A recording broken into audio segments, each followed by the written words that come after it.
পৃথিবীতে সবচেয়ে বড় যে ধর্মযুদ্ধ হবে সেটি হলো গাজওয়ায়ে হিন্দ তথা হিন্দুস্তান ভারতে সংগঠিতব্য মুসলমান উম্মার যুদ্ধ। এই সম্মানিত যুদ্ধে নিশ্চিতভাবেই মুসলিম উম্মাহ বিজয় লাভ করবে, কিন্তু এই সম্মানিত যুদ্ধে 1/3 মুসলমান শাহাদাত বরণ করবেন এবং শেষাংশ যুদ্ধ শেষ করে বিজয় লাভ করবেন। যারা এই সম্মানিত যুদ্ধে শাহাদাত বরণ করবেন তারা নিশ্চিতভাবেই জান্নাতবাসী হবেন এবং যে সব মুসলমানগণ এই সম্মানিত যুদ্ধে বিজয় হয়ে ফিরবেন তারা ঈমান নিয়ে মৃত্যুবরণ করবেন এবং জান্নাতবাসী হবেন। আবার এই সম্মানিত যুদ্ধ থেকে যেসব নামধারী মুসলমানরা পালিয়ে যাবে তারা বেঈমান হয়ে মৃত্যুবরণ করবেন। পবিত্র হাদিস শরীফে গাজওয়াতুল হিন্দ সম্পর্কে বলা হয়েছে যে এটা হবে কাফির মুশরিকদের সাথে মুসলমানদের পৃথিবীর ভিতর বৃহত্তম জিহাদ বা যুদ্ধ।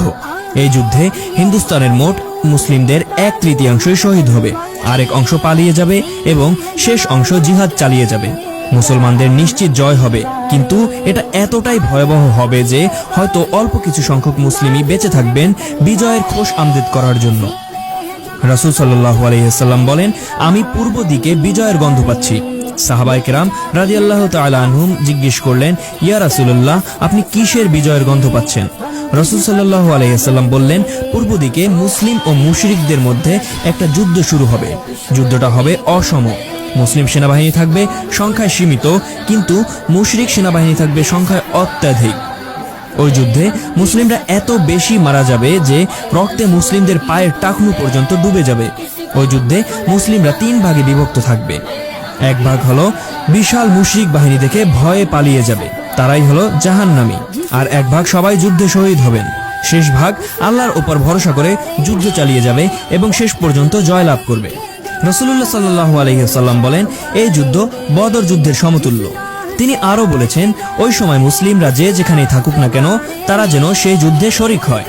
আবু হুরায়রা রাদিয়াল্লাহু তাআলা আনহু কর্তৃক বর্ণিত, মুহাম্মদ সাল্লাল্লাহু আলাইহি ওয়াসাল্লাম ভারতীয় উপমহাদেশকে বুঝিয়েছেন এবং তিনি বলেছেন, অবশ্যই আমাদের একটি দল ভারতের সাথে যুদ্ধ করবে।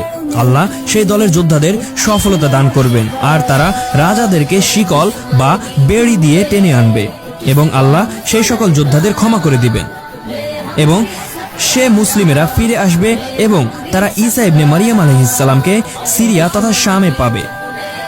আবু হুরায়রা রাদিয়াল্লাহু তাআলা আনহু বলেন, আমি যদি সেই গাজওয়া পেতাম তাহলে আমার সকল নতুন ও পুরাতন সামগ্রী বিক্রি করে দিতাম এবং এতে অংশগ্রহণ করতাম। যখন আল্লাহ সুবহানাহু ওয়া তাআলা আমাদের সফলতা দান করতেন এবং আমরা ফিরতাম, তখন আমি একজন মুক্ত আবু হুরায়রা হতাম, যে কিনা সিরিয়ায় হযরত ঈসা আলাইহিস সালামকে পাবার গর্ব নিয়ে ফিরত। সেটা আমার গভীর ইচ্ছা যে আমি ঈসা আলাইহিস সালামের এতটা নিকটবর্তী হতে পারতাম যে আমি তাকে বলতে পারতাম, আমি মুহাম্মদ সাল্লাল্লাহু আলাইহি ওয়াসাল্লামের একজন সাহাবী। বর্ণনাকারী বলেন যে এই কথা শুনে মুহাম্মদ সাল্লাল্লাহু আলাইহি ওয়াসাল্লাম মুচকি হাসেন এবং বললেন, এটা খুবই কঠিন হবে। হাদিসে উল্লেখ পাওয়া যায়, মুহাম্মদ সাল্লাল্লাহু আলাইহি ওয়াসাল্লাম বলেছেন, আমার উম্মতের 2টি দল, আল্লাহ তাআলা তাদেরকে জাহান্নাম হতে পরিত্রাণ দান করবেন। এক দল যারা হিন্দুস্তানের জিহাদ করবে আর এক দল যারা ঈসা ইবনে মারিয়াম আলাইহিস সালামের সঙ্গে থাকবে। হাদিসে আরো উল্লেখ পাওয়া যায়, আবু হুরায়রা রাদিয়াল্লাহু তাআলা আনহু বলেছেন, রাসূলুল্লাহ সাল্লাল্লাহু আলাইহি ওয়াসাল্লাম আমাদেরকে ভারত অভিযানের ওয়াদা দিয়েছিলেন। যদি আমি ওই যুদ্ধে অংশগ্রহণ করার সুযোগ পাই তাহলে আমি তাতে আমার সকল সম্পদ ব্যয় করব, আর আমি যদি তাতে নিহত হই তাহলে আমি শহীদের মধ্যে উত্তম সাব্যস্ত হব, আর যদি আমি ফিরে আসি তাহলে আমি হব জাহান্নাম হতে মুক্ত। হযরত কাব থেকে বর্ণিত, মুহাম্মদ সাল্লাল্লাহু আলাইহি ওয়াসাল্লাম বলেন, জেরুজালেম তথা বাইতুল মুকাদ্দাসের একজন রাজা ভারতের দিকে সৈন্য প্রেরণ করবে এবং সেখানের যাবতীয় সম্পদ ছিনিয়ে নেবে। ওই সময় ভারত বাইতুল মুকাদ্দাসের একটি অংশ হয়ে যাবে। তখন তার সামনে ভারতের সৈন্যবাহিনী গ্রেপ্তার অবস্থায় পেশ করা হবে। প্রায় গোটা পৃথিবী তার শাসনের অধীনে থাকবে। ভারতে তাদের অবস্থান দাজ্জালের আবির্ভাব হওয়া পর্যন্ত থাকবে। গাজওয়াতুল হিন্দ মানেই হিন্দুস্তানের যুদ্ধ। নামটি হাদিসের ভাষা থেকে নেয়া। হিন্দুস্তান অর্থাৎ ভারতীয় উপমহাদেশ। ভারতীয় উপমহাদেশের এই চূড়ান্ত যুদ্ধকে রাসূল সাল্লাল্লাহু আলাইহি ওয়াসাল্লাম নামকরণ করেছেন গাজওয়াতুল হিন্দ।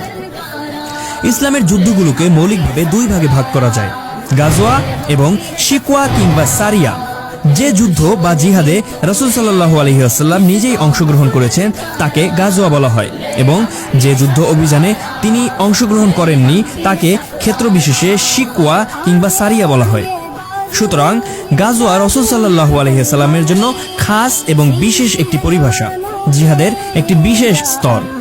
রাসূল সাল্লাল্লাহু আলাইহি ওয়াসাল্লাম ভারত অভিযান ও বিজয়ের সুসংবাদ দিয়েছেন, আর এই অভিযান বা যুদ্ধ যখন হবে তখন তিনি দুনিয়াতে থাকবেন না, তিনি জানতেন। সুতরাং এই যুদ্ধ শিকওয়া হওয়ার কথা, অথচ তিনি এই যুদ্ধের নাম দিয়েছেন গাজওয়া, অর্থাৎ এমন যুদ্ধ যে যুদ্ধে স্বয়ং নবীজি সাল্লাল্লাহু আলাইহি ওয়াসাল্লাম উপস্থিত থাকেন।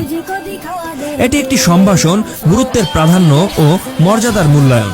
এই যুদ্ধ যেন এমন, যারা এই যুদ্ধে শরীক হবে তারা যেন তাদের নিজেদের সাথে রাসূল সাল্লাল্লাহু আলাইহি ওয়াসাল্লামকেই পেল।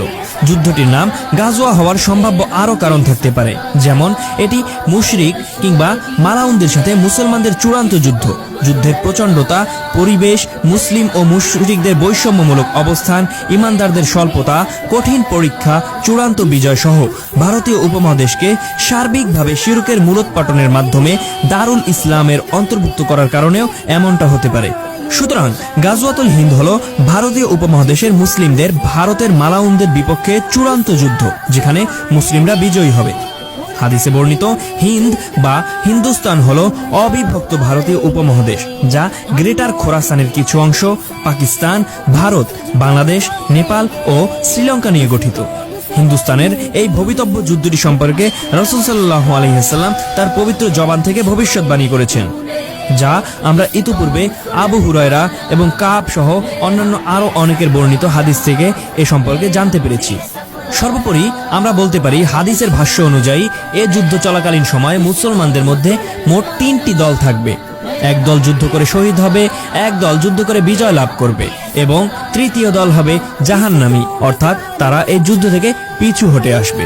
এবং এ যুদ্ধ যখন সংগঠিত হবে তখন মুসলমানদের মধ্যে যারা জীবিত থাকবে তাদের সকলেরই এ যুদ্ধে অংশগ্রহণ করা হাদিসের ভাষ্য অনুযায়ী কাম্য, নতুবা তাদের ভবিষ্যৎ হবে কঠিন জাহান্নাম।